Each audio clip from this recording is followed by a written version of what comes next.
or screaming. In this one, Dallas gets the win, 120-114. These games, always a battle.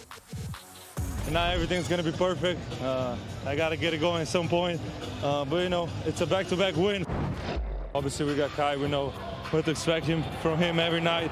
But I think this team is very deep. I don't think I had a good shooting day yet. But we are 3-1, so it's just explaining how good with the team we are. I said these are always battles. Well, since the start of their Western Conference Finals series, 5 of their 6 meetings have gone into clutch time, and the Mavs won 4 of those 5 close games down the stretch. So then on the flip side here, Anthony Edwards, he was sizzling early, but then he came back down to earth. He took just 10 shots in the final 3 frames. So here's Ant on the team trying to find some chemistry. We still ain't, like, we all not on one page yet, you know what I mean? So, offensively. To me, defensively, we was there tonight. They made some tough shots, and we just got out-rebounded like a mother. They scored a lot in transition. So, just transition defense and rebound, and then we'll be okay. I feel like we can beat anybody if we get back in transition and we rebound. And if I rebound, we'll be good. So Ant says they're not on the same page. Is that something or nothing, Chiney, this early in the season? I think it's in between. Okay. It's not nothing because we have great expectations for the squad. I called them winning this game because I felt like they were going to be motivated, and we got exactly that type of motivation from Ant in the first half. And the reason why I say it's not so big of a deal is because if you look at the Mavs, getting Klay Thompson, a catch-and-shooter, one of the best we've ever seen, that's not a hard adjustment. It's a harder adjustment for the Timberwolves to bring in Julius Randle and sort of figure out their identity. If you notice, he had about 20 or so points. Rudy only had 7. The best iteration of this Timberwolves squad was when Rudy was giving you like 13 and 13. They're still trying to figure it out, but he was right on the money. There was a lot of defensive energy. This felt, again, like a playoff game. And lastly, I'll say this. Luka, boy, that is a bad man. I would not be feeling okay if I'm a T-Wolves fan just because watching him go 0 for 7 leading into that final 1-minute dagger, the only thing is like, you know what? I missed all these shots. Does not matter. I am different.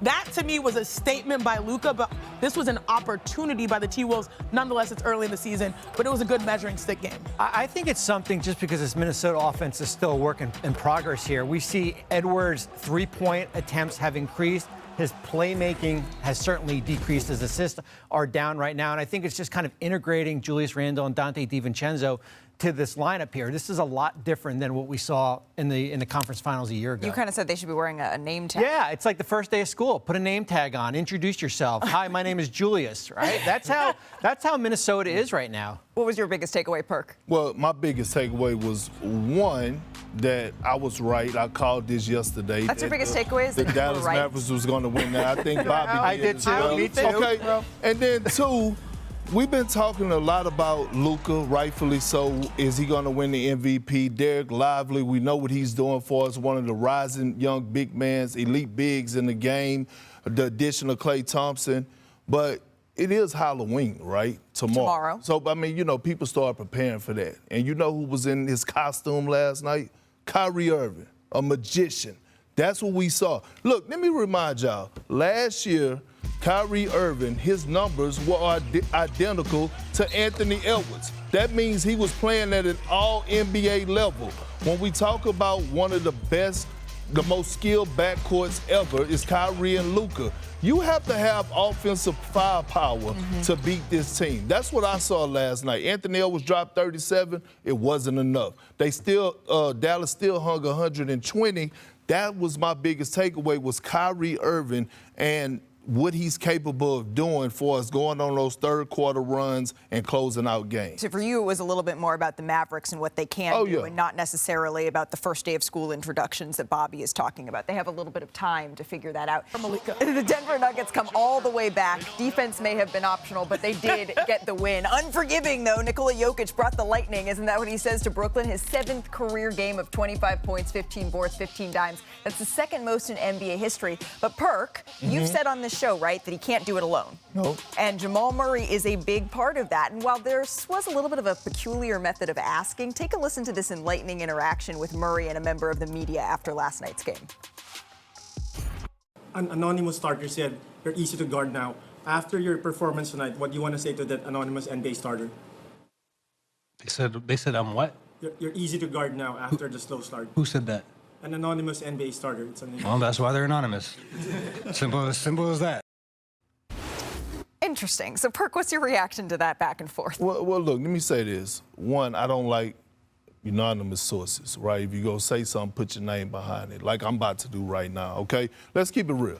The Denver Nuggets have been looking funny in the light, right? We're talking about a team, Jokic, who is the best player in the league, and he's hanging on to that because other people are on his heels. We understand that.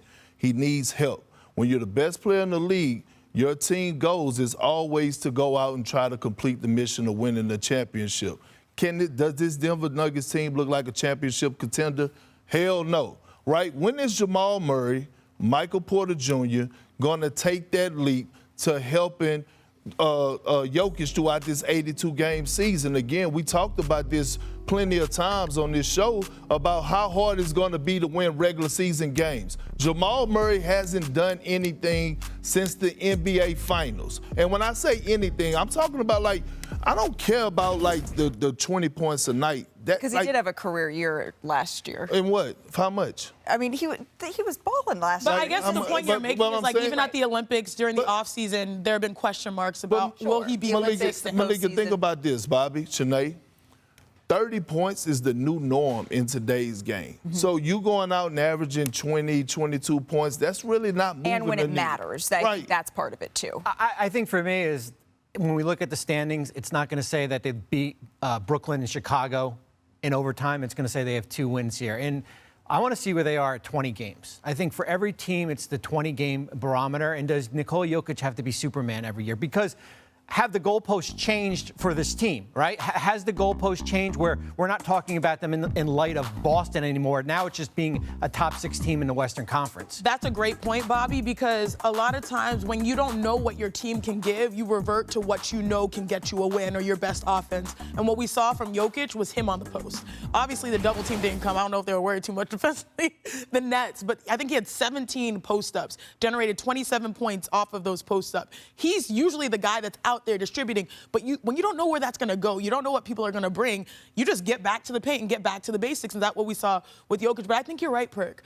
You know, this is a team that their depth looks a lot different, and now you have to put your money into developing those stars to take the next step. Jamal does have to take the next step. The health was an issue, but they need more from him. They need more from MPJ. They have to be those guys to really try to get back to where they were 2 years ago. No, I agree. I mean, again, it's not just Jamal Murray, but he's part of the problem for us, them taking that leap of being true contenders again. But again, you got Michael Porter Jr. This guy was a guy that I thought had a fantastic season last season. He needs to be the one that wants to enter his name in conversations with up-and-coming young superstars, right? Like, the table is set. They just got to take advantage of it and go finish their food. When their depth has taken a hit, when their competition in the Western Conference has gotten tougher, and when Jamal Murray hasn't necessarily taken the step forward, even if numbers-wise, last year career high in points per game at 21.2, assists per game at 6.5, if it doesn't translate to winning, Perk, that's sort of what you're saying. I'm on